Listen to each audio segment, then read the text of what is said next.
Assalamu alaikum. Кээде жаш балдарды чакырабыз же ойнотобуз.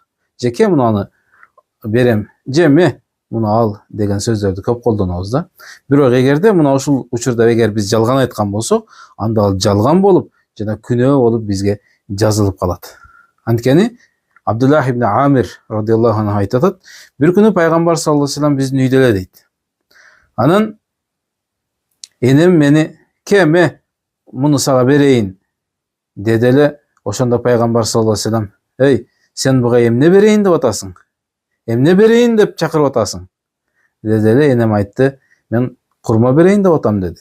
Курма берсең жакшы. Эгер сен чакырып эч нерсе бербей турган болсоң, анда ал сага жалган болуп жазылат деп айтты дейт. Ошон үчүн мына ушундай нерселерди болор болбос нерсе үчүн өзүбүзгө тоодой күнөөлөрдү үйүп алуудан абайлайлы.